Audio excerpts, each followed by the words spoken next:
Familia Vida en Acción, ¿cómo están? Bendito sea el Señor. Qué bueno el poder prepararnos para recibir palabra de Dios. ¿Estamos de acuerdo? Ok.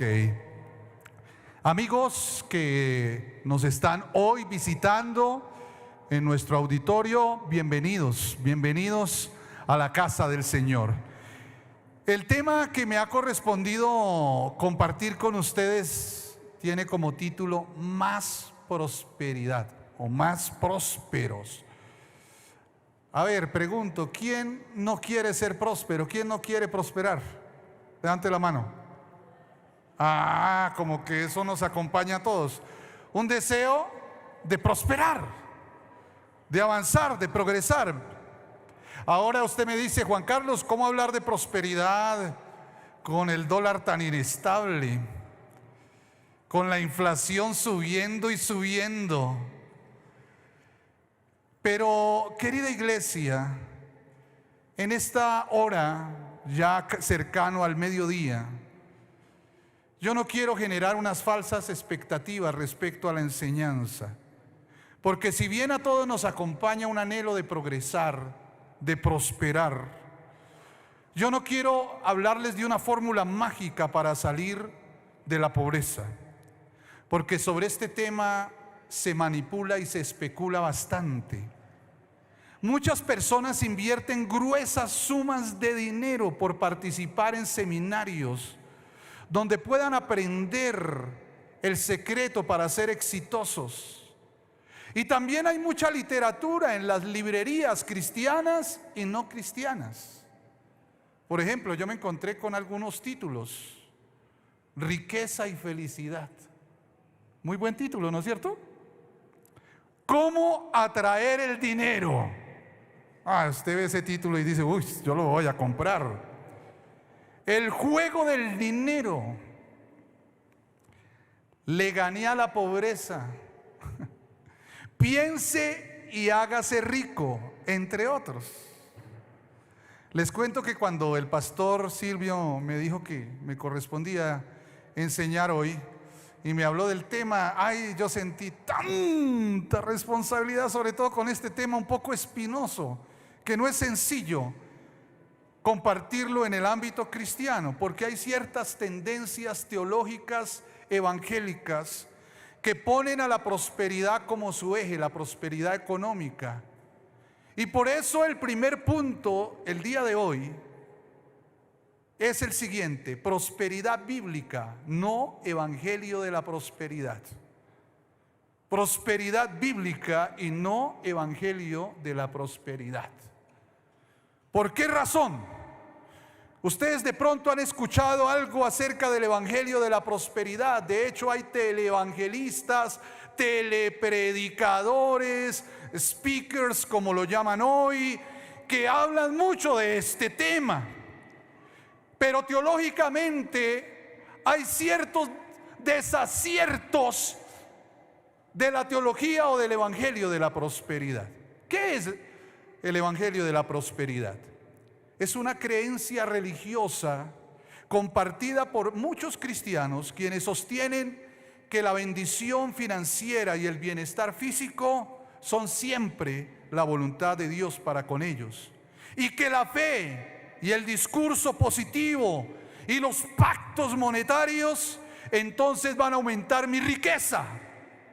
Otros llegan a definir este evangelio, esta tendencia teológica, como el evangelio del sueño americano, porque hacen un énfasis desmedido en la riqueza económica. Es una mezcla de pensamiento positivo, magia y Biblia. ¿Por qué? Porque ellos dicen, menciónalo y reclámalo, dilo, hazlo, recíbelo y cuéntalo.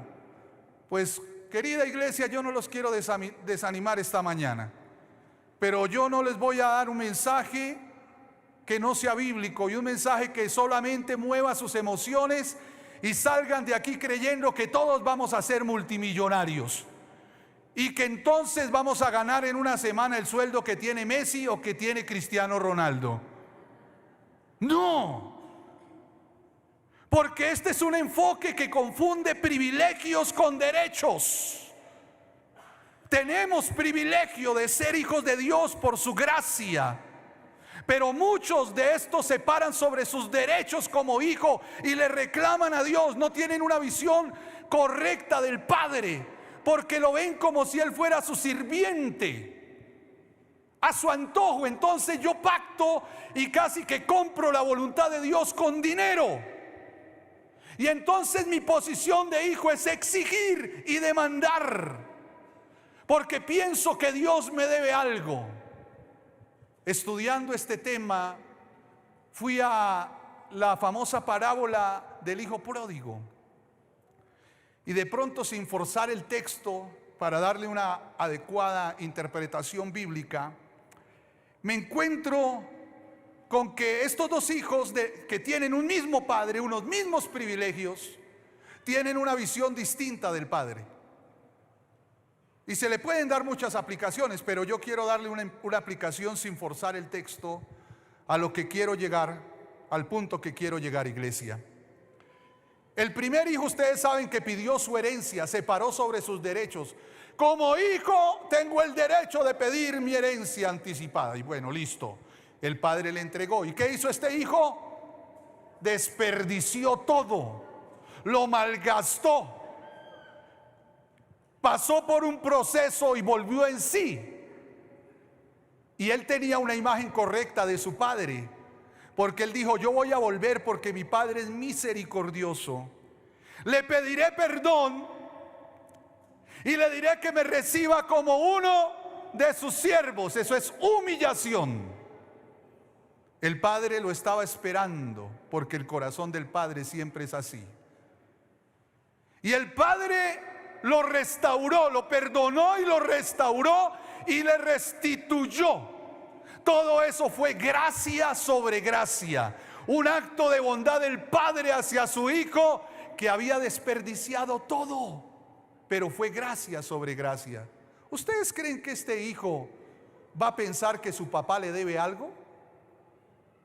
¿Por qué? Porque él sabe que su papá ya le dio todo, y que cualquier acto del padre es pura gracia. Pero aparece el segundo hijo cuando ve que su papá fue misericordioso con su hermano, le reclama a su papá. Y él le dice: padre, ¿cómo es posible este mal hombre que desperdició todo, que tú lo perdones? Y además tú nunca me has dado algo a mí, te he servido toda la vida. Este hijo pensaba que su papá le debía, cuando su padre le dice: hijo, todo lo que tengo es tuyo, esos son tus privilegios. Pero este hijo se paró sobre sus derechos, olvidando el privilegio de ser hijo, porque no consideró la gracia, sino la exigencia. Y este evangelio se para sobre la exigencia a Dios, un Dios sujeto a mis caprichos. Entonces, después de haber hecho esta introducción, ustedes me preguntan: Juan Carlos, ¿y entonces podemos hablar de prosperidad? Claro que sí, pero podemos hablar de la verdadera prosperidad. Y desde la Biblia hoy vamos a ver que Dios nos da la verdadera prosperidad. Es la causa y el motivo de la prosperidad auténtica. Por eso vamos al segundo punto. Dios quiere que sus hijos prosperen. Diga conmigo: Dios quiere que yo prospere.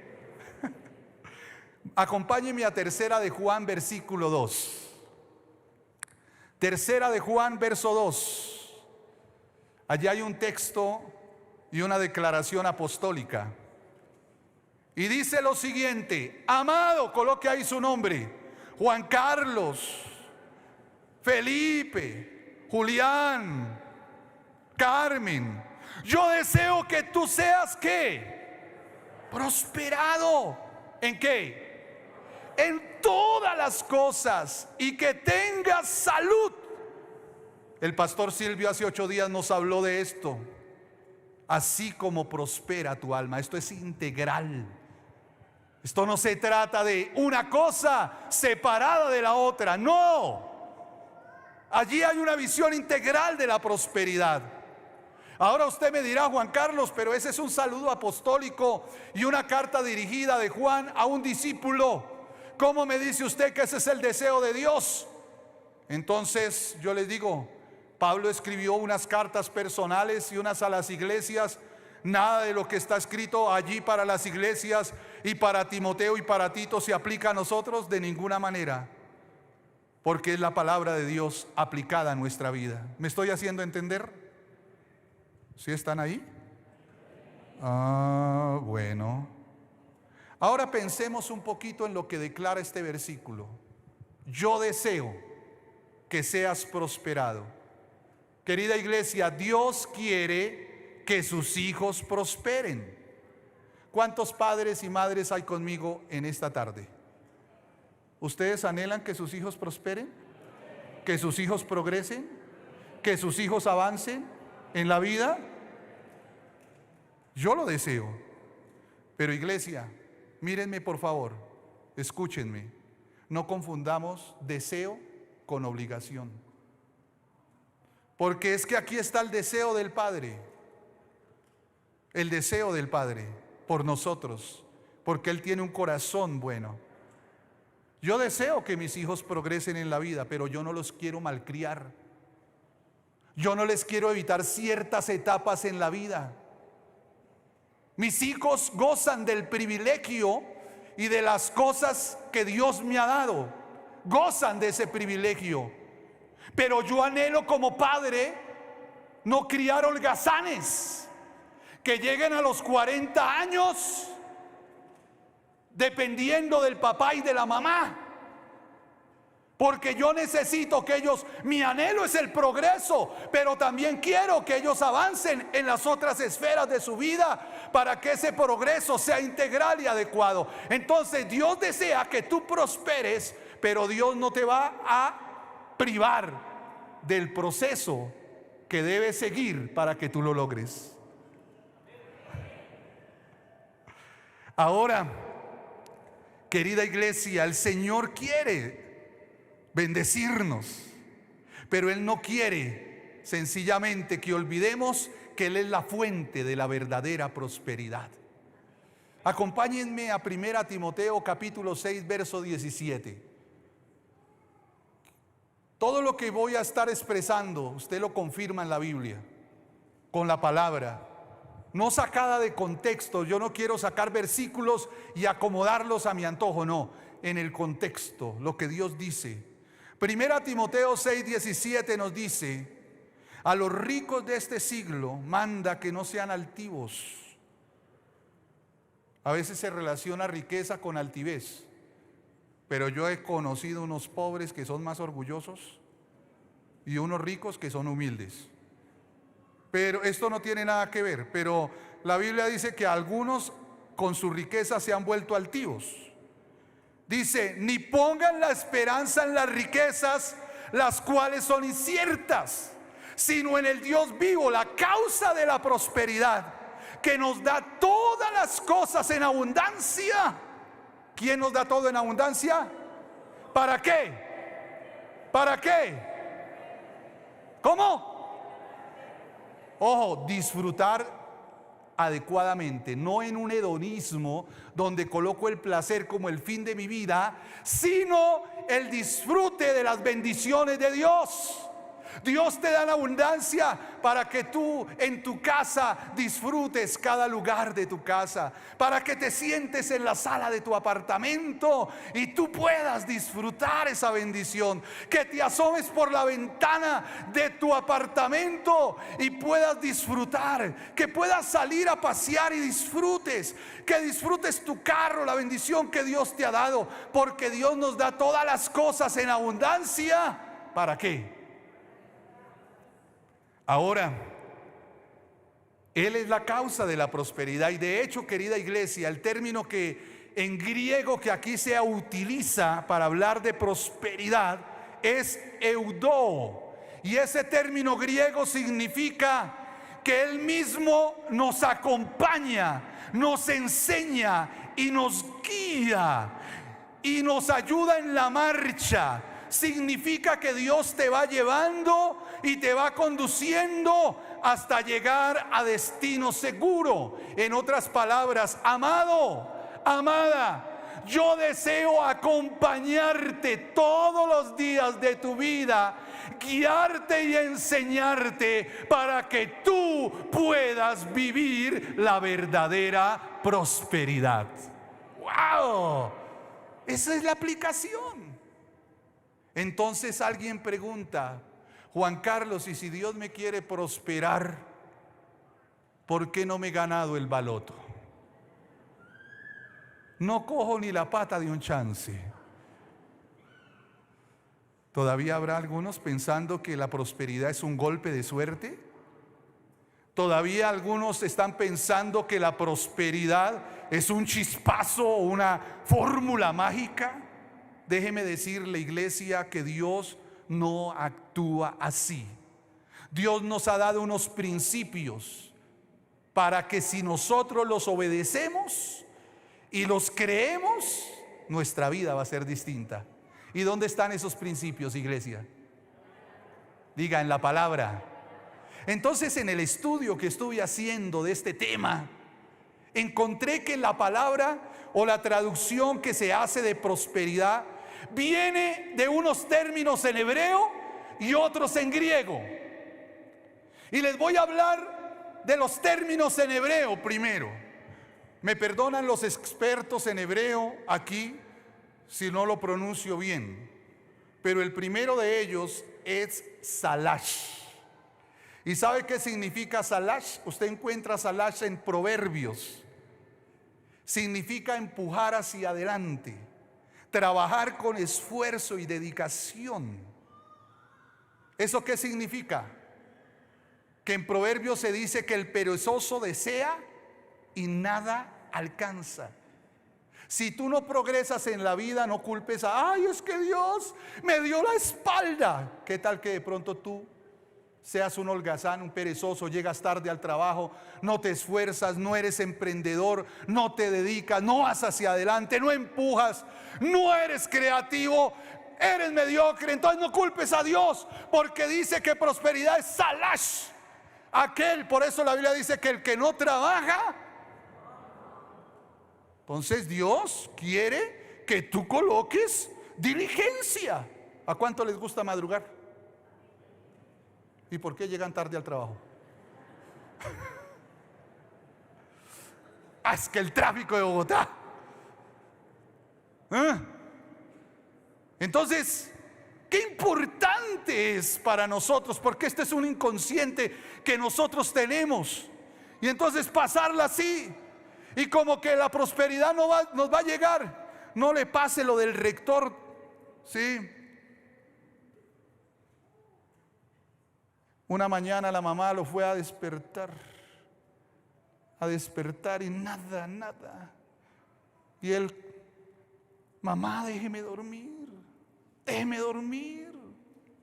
Mami, quiero dormir otro poquito.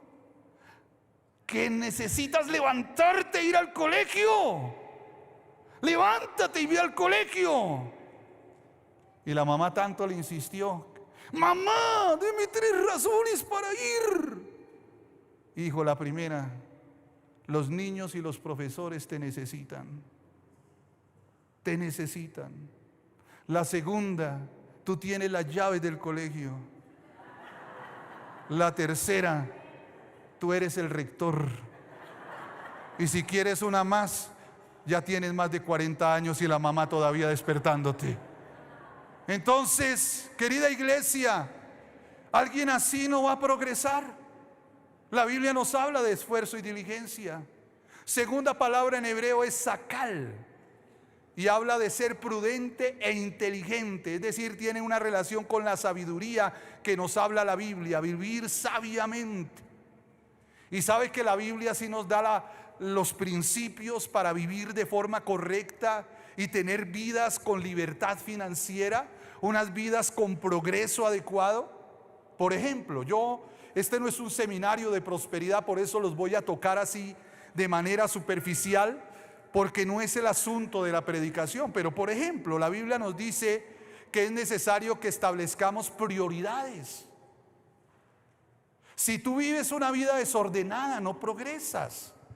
Ser inteligente, el Sacal nos habla de alguien que establece prioridades en su vida. Por ejemplo, en sus finanzas Dios ocupa el primer puesto. Por eso nuestro Señor Jesucristo dijo: buscad primeramente, ¿qué? El reino de Dios y su justicia. ¿Y qué? Y lo demás os será. Pero si tú inviertes, no esperes bendición. Ahora, buscar primeramente el reino. En las finanzas, lo primero es para Dios. Yo doy gracias al Señor.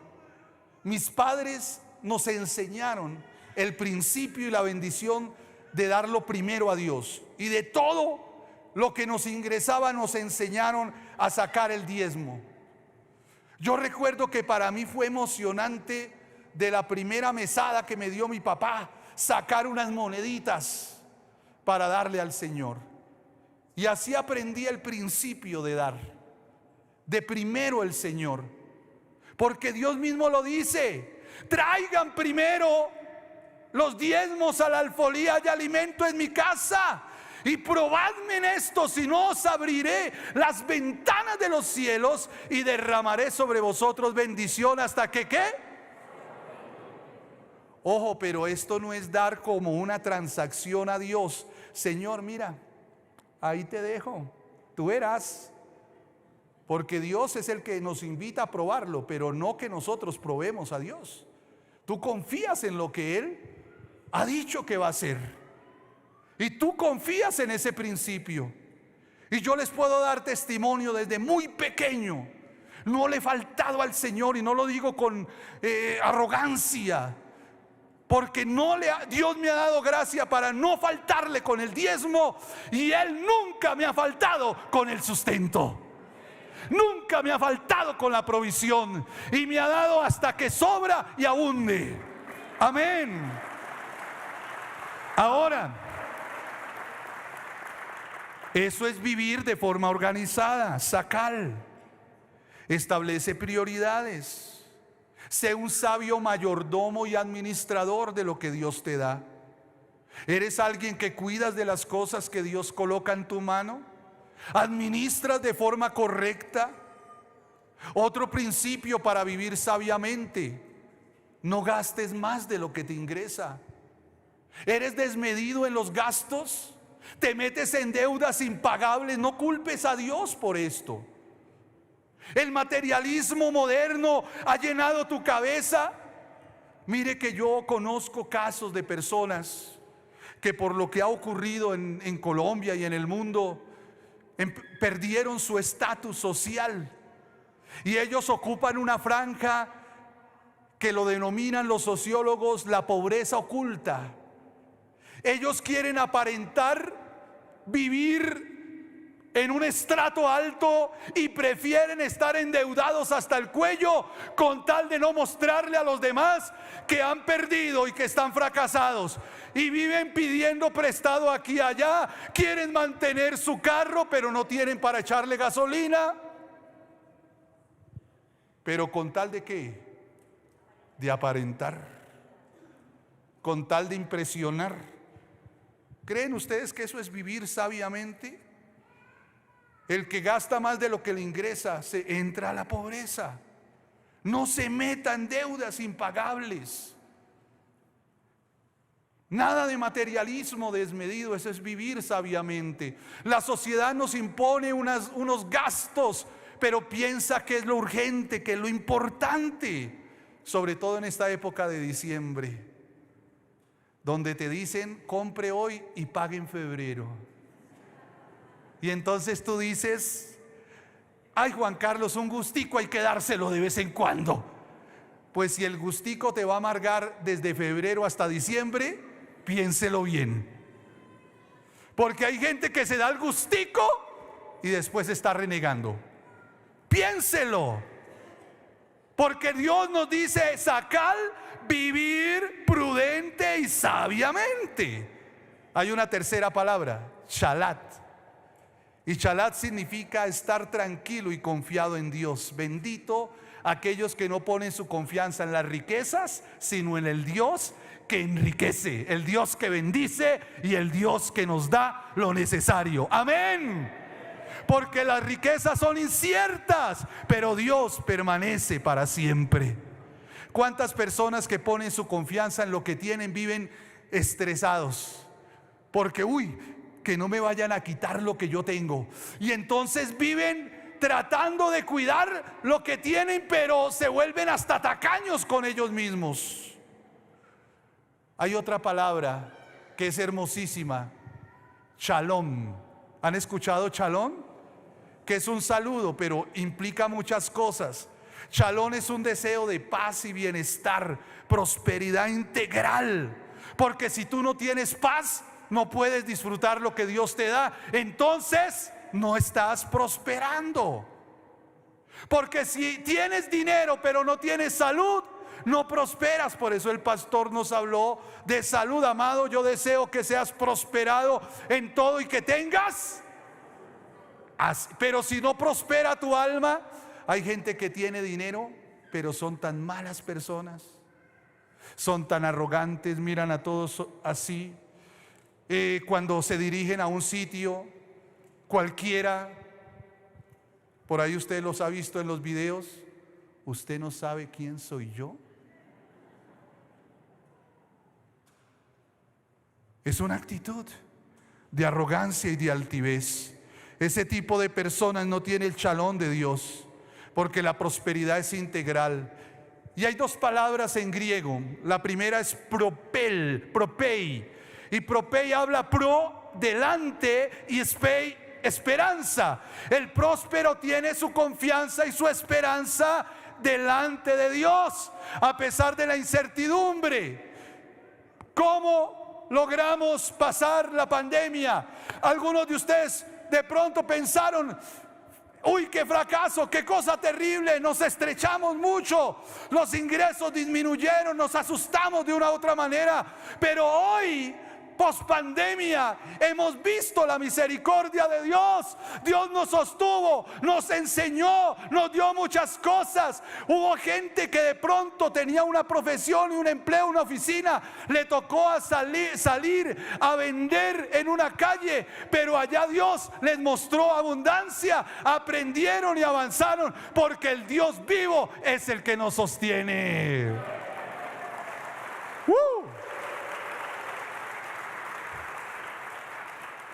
Y la otra palabra es el griego que les dije, eudó, que significa ayudar sobre la marcha, tener éxito en alcanzar. Querida iglesia, olvidémonos ya de esas fórmulas mágicas que algunos piensan que el evangelio es: haces esto, te pasa esto, ya, inmediato, entonces esto lo soluciona así. No, eso no es el evangelio real. El evangelio nos habla de una semilla que va creciendo y va dando fruto. Ese es el evangelio auténtico, un evangelio del paso a paso, del crecimiento continuo, del progreso que vamos teniendo como hijos de Dios. Pero no crecemos de forma desarticulada. ¿Usted ha visto las caricaturas? Cuando una caricatura se hace, se piensa en deformar a la persona para que sea chistosa. Entonces ponen unos cabezones con un cuerpecito así chiquito. ¿Sí sabe que hay cristianos así? Mucha cabeza y cuerpo poquito, poco corazón. Y a otros les ponen el cuerpo grande y la cabeza chiquita. Hay otros también así, un cuerpo grande y una cabeza chiquita. Dios no quiere eso. Dios quiere que seamos prosperados en todas las cosas y que tengamos salud. ¿Qué tal que a usted le crecieran solo los brazos y quedara así como el hombre plástico, puro brazo? O que le crecieran las orejas, pura oreja. Claro que a uno nos crecieron un poquito, pero tampoco, ¿sí? Entonces, iglesia, ¿Dios qué quiere? Un crecimiento, diga conmigo, integral. Voy al cuarto punto. Iglesia, si bien Dios nos quiere prosperar, la prosperidad económica es un medio, no es un fin. No es que el objetivo de Dios para nosotros en esta tierra es convertir la iglesia Vida en Acción, toda la familia, en multimillonarios. Sería rico, Imagínense todos aquí, multimillonarios. Y a todos a veces esos famosos influencers y speakers le dicen: no, es tu mentalidad, piensa positivo. Todos debemos tener pensamiento de millonario. Pero le voy a decir, no todos van a lograr ser multimillonarios. ¿De dónde van a sacar la plata para poder pagarle a todos? Entonces, querida iglesia, esto tiene un saludable equilibrio, porque la prosperidad económica en sí no es el fin, es un medio a través del cual Dios se quiere glorificar y se quiere honrar, te quiere bendecir. Acompáñenme a 1 Timoteo capítulo 6, verso 6. 1 Timoteo capítulo 6, versículo 6, y dice la palabra, y quiero que estén muy atentos a lo que estamos leyendo allí en la palabra del Señor. Dice: pero gran ganancia es la piedad acompañada ¿de qué? De contentamiento. Ya voy a hablar de eso, porque nada hemos traído a este mundo y sin duda nada podemos sacar. Así que teniendo sustento y abrigo, estemos contentos con esto. Porque los que quieren enriquecerse caen en tentación y lazo, y en muchas codicias necias y dañosas, que hunden a los hombres en destrucción y perdición. Porque raíz de todos los males es el amor al dinero, no el dinero, el amor, el cual codiciando algunos se extraviaron de la fe y fueron traspasados de muchos dolores. ¿Qué quiere decir esto, iglesia? Primero, Pablo nos habla de piedad y contentamiento. Ojo, no conformismo. Contentamiento es la virtud que nos enseña a ser agradecidos con Dios por todo lo que Él nos da. No conformismo, porque Él quiere que progreses y anheles algo más, pero no con codicia, no con un corazón malintencionado. Pero el contentamiento dice: Señor, gracias porque me das sustento y me das abrigo. Es alguien que reconoce. ¿Por qué? Porque muchas veces, cuando todo lo tenemos, lo damos todo por hecho. ¿Se ha visto esos hijos malcriados? El papá les da una tarjeta débito, mejor dicho, con cupo, y ellos ya todo lo dan por hecho. Ya esto. Y a veces se nos olvida reconocer que es una bendición, hasta dar gracias por un plato de comida sobre la mesa. Por eso es necesario el contentamiento. Teniendo sustento y abrigo, estemos contentos, disfrutemos. Ahora, nada traemos y nada nos llevamos. Estemos contentos con lo que Dios nos da, y si Él nos permite avanzar, avanzamos. No codiciemos.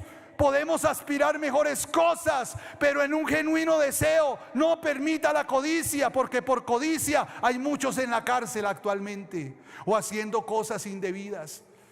En la contratación pública sí que se ve eso. Gente que hace, ¿cómo se llama? Ah, sí lo saben. Y ganan miles de millones de pesos haciendo codicia necia y engañosa. No puedes hacer del dinero tu ídolo, porque te amargas porque no tienes y te amargas porque tienes. Y si tienes el ídolo, el dinero, entonces por eso se han creado ideologías polarizantes alrededor de este ídolo. Unos porque quieren obtener lo que otros tienen, y otros porque no quieren soltar lo que otros desean tener. Y entonces el dinero se ha convertido en el ídolo de esta sociedad, y encontramos guerra de años unos contra otros, codicia necia y engañosa. Querida iglesia, si bien Dios nos quiere prosperar, la prosperidad económica no es un fin en sí misma, porque nada hemos traído a este mundo y nada nos vamos a llevar. ¿Qué se lleva? ¿Qué se lleva? Cuando Dios lo llame al cielo, ¿qué se lleva? Solamente su confianza y su esperanza puesta en el Creador. Lo demás aquí se queda. Entonces, querida iglesia, la prosperidad económica no es un fin, es un medio para mostrar la gloria de Dios. Voy al quinto punto. Escúchelo bien. La prosperidad no se mide cuantitativamente, sino cualitativamente. ¿Qué significa esto? Esta sociedad mira la prosperidad por los bienes acumulados, por la cantidad de bienes que tú tengas, y te estratifica por lo que tienes o has logrado, o el sueldo que te ingresa mensualmente, cuantitativo. Pero la prosperidad bíblica no es cualitativa, no es cuantitativa, es cualitativa. ¿Por qué razón? Porque es que cuando comparamos, nosotros nos comparamos, las comparaciones son odiosas. Por ejemplo, aquí en esta iglesia hay gente que tiene más de lo que tú tienes. Y si tú te comparas, dices, uy, pero ¿qué? ¿Cómo así que tiene más de lo que yo, si yo asisto todos los domingos? Si yo, mire lo que yo hago todos los días, por Dios. Entonces, usted se compara y se amarga. Pero también en esta iglesia hay gente que tiene menos de lo que tú tienes. Entonces, ¿para qué nos comparamos si no se trata de lo cualitativo? No se trata de lo cuantitativo, perdón, de lo cualitativo. Porque no es cuánto tienes, sino cómo vives con aquello que Dios te ha dado. Lo voy a explicar de esta manera.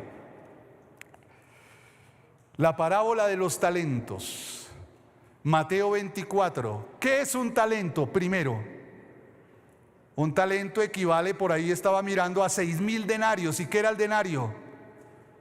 El salario diario de un obrero que tenía que trabajar, imagínense cuánto tiempo para ganarse 6,000. El talento equivalía a algo monetario.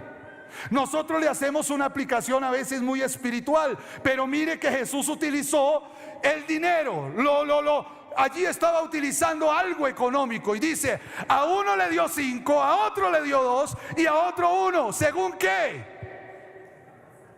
¿Según qué? Si hoy un ideólogo de las tendencias modernas ve a este señor, dice, eso no es correcto, a todos hay que darles por igual. Pero en la economía del reino, a uno le dio tanto, a otro le dio tanto y a otro le dio tanto. ¿Para qué? ¿Para qué? Y dijo, según la capacidad de cada uno. ¿Por qué Dios le da a unos más que a otros? ¿Porque los prefiere? Por la capacidad. ¿Sí? Porque de pronto nosotros mismos nos llenamos de tanta altivez o no somos capaces de administrar todo. Entonces Dios, según la capacidad. Entonces, iglesia, no te compares con el otro, porque la medida de tu prosperidad no es la medida del otro. Pero a ambos los ama Dios, a ambos Dios los va a sostener y a ambos Dios los va a llevar al fin que Él quiere. Porque Él es el proveedor. No establezcas el estándar del mundo. Es tan triste la gente que se deja condicionar por los estándares del mundo, se amargan, se llenan de depresión, se llenan de ansiedad, porque es que yo no tengo. Es que si tú te pones a leer las noticias rosa, y entonces sale cuánto se gana Luis Díaz, cuánto se gana James Rodríguez. Cuando no jugaba James Rodríguez y se lo pasaba sentado, y decían, mire lo que se gana James sentadito. Y si usted se compara, dicen, no, qué amargura. Recuerda que la prosperidad no es cuantitativa, cualitativa. ¿Cómo estás viviendo con lo que Dios te ha dado? Pero lo que sí te puedo decir es que Dios siempre te va a sostener. Y Dios siempre será el motivo de tu prosperidad. Pero ¿qué pasa? Dios colocó en mi corazón este texto, y estoy seguro que Dios me llevó a este pasaje que no se lo había pasado a los de producción, porque ayer justo traía a mi corazón que la situación económica a veces trae disoluciones en el matrimonio, trae unas situaciones de amargura y de enfermedades mentales y emocionales. Y hay gente que está en profunda ansiedad, estrés por la situación económica. Y Dios me llevó a este pasaje, Primera de Pedro capítulo 5 versos 6 y verso 7. Acompáñenme por favor a este pasaje. Primera de Pedro capítulo 1 versos 6 y verso 7. Y la escritura dice: humillaos pues bajo la poderosa mano de Dios, para que Él os exalte a su debido tiempo. Echad toda vuestra ansiedad sobre Él. ¿Por qué? ¿Por qué? La inflación sube. El dólar está así. Hay inestabilidad económica. Muchos están pensando: ¿será que le puedo pagar el semestre a mi hijo, a mi hija? ¿Lo puedo tener en ese colegio? ¿Será que me van a mantener el trabajo para el 2023? Echad toda vuestra ansiedad sobre Él, porque Él tiene cuidado de vosotros. Y si las aves de los cielos y los lirios del campo Dios los alimenta y los viste así, ¿no hará más por cada uno de ustedes? Pero sabe que no podemos separar una cosa de la otra. Para que Dios haga lo segundo, es necesario lo primero. ¿Qué es lo primero? Humillarse bajo la poderosa mano del Señor. Pero sabe que a veces somos el soberbio, como les contaba hace un momento. Yo no quiero mostrarle a la gente que estoy pasando necesidad. Yo, ante todo, la apariencia, primero muerto que sencillo. Sí. Pero ¿sabe que hay momentos en la vida que es necesario el toquecito de humillación del Señor? El sacudoncito para que nos demos cuenta. ¿Cuántos perdieron su estatus y tuvieron que salir del barrio donde vivían, del buen carro que tenían, y bajar el nivel? Y se llenaron de amargura. ¿Y por qué no más bien humillarse bajo la poderosa mano del Señor? ¿Cuántos tenían un sueldo y tuvieron que aceptar un contrato con un ingreso más pequeño? Y tú no entiendes por qué, pero tú te humillas. Señor, no entiendo, pero yo sé que es el proceso. Me humillo, no me amargo, no reniego. Señor, aquí estás tú en este asunto. ¿Cuántos tuvieron que sacar a sus hijos de un colegio estrato 5 para poder? Porque yo conozco casos. Y por eso lo digo, tuvieron que llevarlos a un colegio público. Y no significa que eso es porque yo soy profesor de un colegio público. Pero para ellos eso es lo más terrible. Pero aquí dice: humillaos, el proceso de Dios. Pero cuando tú te humillas, cuando tú dices: Señor, no entiendo, me duele, es complicado, Señor, para mí, pero me humillo, Señor, yo sé que tú tienes algo. Entonces Dios te exaltará, te volverá a colocar en tu sitio donde Él un día te tuvo, y te va a llevar y te va a promover, y Él mismo lo hará, porque Él tiene cuidado de ti, cuidado de ti, cuidado de ti.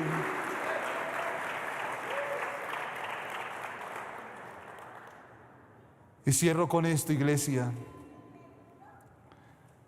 Si Dios nos bendice, es para que nosotros podamos bendecir a otros. Eso se llama la teología de la vasija. Dios me da para que yo dé. Dios me da para que yo brinde a otro.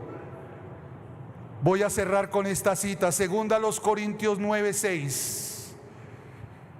2 Corintios 9:6. Es pura palabra la que esta tarde estoy compartiendo con ustedes, iglesia. Es la palabra de Dios.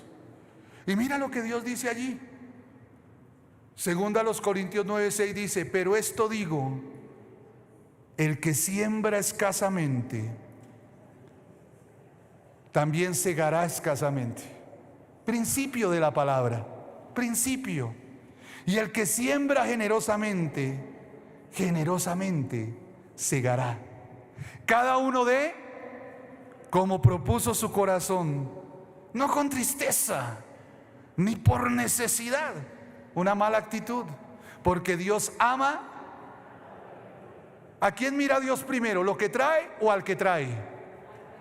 Al que trae. Por eso Dios ama al dador alegre.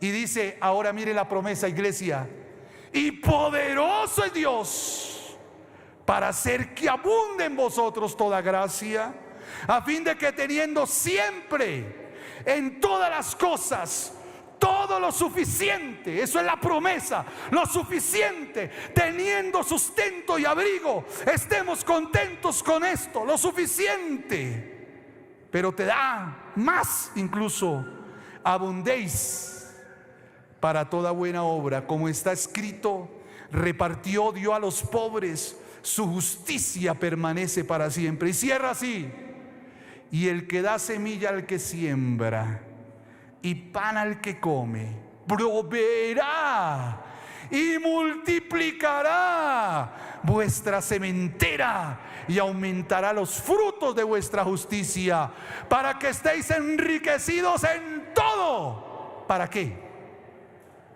¿Para qué? Para toda liberalidad, es decir, para que tú seas generoso en bondad, en actos de amor hacia otros, que compartas el amor de Jesucristo, porque generosamente se te dio, generosamente tú brindas, para que esas bendiciones económicas que Dios te da en abundancia, porque te da lo suficiente, aquello que tengas también puedas brindar a otros, lo cual produce por medio de nosotros acción de gracias. Voy a hacer una pregunta y ustedes van a ser muy honestos. ¿Cuántos en los cajeros automáticos, cuando dice, bueno, creo que ya no volvió a salir, desea donar tanto? ¿Cuántos donaron alguna vez? Yo nunca lo hice. Dice, ese dinero se lo van a robar, quién sabe qué. ¿Cuántos en un almacén les preguntan, ¿quiere donar estos 50 pesitos o 30 a una obra de caridad? No, ¿qué va? ¿Eso para dónde va? ¿Cuántos espontáneamente tienen actos de bondad con la gente? Eso es lo más hermoso. Y no esperar cuando tú haces algo por alguien que no te pueda retribuir. Inténtalo. Iglesia Vida en Acción, seamos generosos en actos de bondad con las personas, con un mesero que nos atiende. Haga la prueba. A mí me gusta bendecir, y cuando veo bendigo, y cuando vuelvo el mesero me está esperando. Don Juan Carlos, le tengo la mejor mesa. Yo nunca lo hice por eso. Habrá otros que no agradecen, pero iglesia, todo lo que tú siembras, tarde o temprano, recoges no de la manera que tú piensas, pero de la manera que Dios quiere que tú recibas. De pie, iglesia. ¡Wow! Ese es Dios. Esta es la verdadera prosperidad.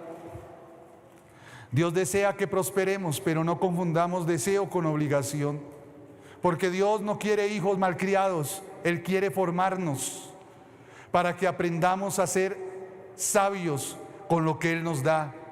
Dios nos da principios para prosperar. Dios nos enseña que la prosperidad económica no es un fin, es un medio. Dios es bueno y cuida de nosotros. La prosperidad no se mide cuantitativamente, sino cualitativamente. Dios bendice para que bendigas. Y termino con esto, iglesia. Encontré esto que me parece hermoso. Es el resumen de todo lo que prediqué. De pronto no hubiera tenido necesidad de predicar hoy si leo esto al comienzo. Escúchelo. Una persona próspera es aquella que ha sido bendecida por Dios, que mira hacia adelante, inteligente y considerado, que tiene una gran riqueza espiritual e intelectual y sabe administrar correctamente los recursos que Dios pone en sus manos, que tiene un estilo de vida basado en los principios bíblicos de laboriosidad, diligencia, honestidad, integridad y productividad, que vive con propósito, que disfruta de la gracia de Cristo cada día y de las bendiciones que Él le da, reconociendo a Dios y estableciendo una relación de sociedad con el Creador que le permite invertir apropiadamente en esta vida y en el reino de Dios. ¡Wow!